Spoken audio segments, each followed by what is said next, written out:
আসসালামু আলাইকুম। তো আজকে আমার এই ভিডিওটা করার উদ্দেশ্য, যেসব সাথী ভাইরা জানতে চাইতেছে যে আমাদের ক্যান্টিন নম্বর কত।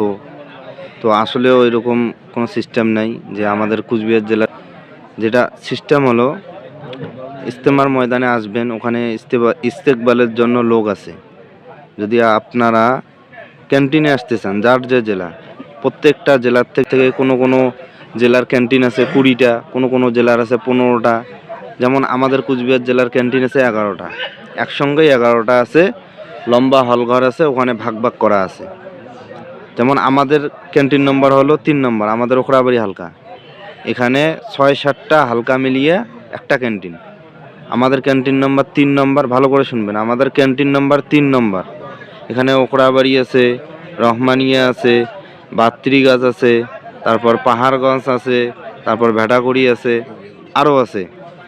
হ্যাঁ, সবগুলোর নাম বললাম না। তো ওখানে ইজতেমার ময়দানের সামনে ইস্তেকবালের যে লোক আছে তাদেরকে জিজ্ঞাসা করবেন। আর তার আগে আমি বলে দেই, ইজতেমার ময়দানে এসে পূর্ব দিকে আগাবেন, আমাদের কুচবিহার ক্যান্টিন পেয়ে যাবেন। তো যেসব সাথী ভাইরা জানতে চাইতেছে তাদের উদ্দেশ্যে এই ভিডিওটা। আর একটা মেন কথা, সেটা হলো এখানে ঠান্ডা প্রচুর হবে, প্রচুর মানে প্রচুর ঠান্ডা। আমরা যেদিন আসছি শীতের পোশাক, তারপর কম্বল একটু কম নিয়ে আসছি, এখানে আবার নতুন করে কিনতে হয়েছে। হ্যাঁ, ওই জন্য আপনাদেরকে আগের থেকেই বলে দেই, শীতের পোশাক, তারপর শোয়ার কম্বল, ব্ল্যাঙ্কেট যত পরিমাণ পাবেন একটু বেশি করে নিয়ে আসবেন। মোটা মোটা জিনিস, ভালো ভালো ঠান্ডার পোশাক নিয়ে আসবেন। তাতে আপনাদের সুবিধা হবে, খরচ করতে হবে না এখানে এক্সট্রা।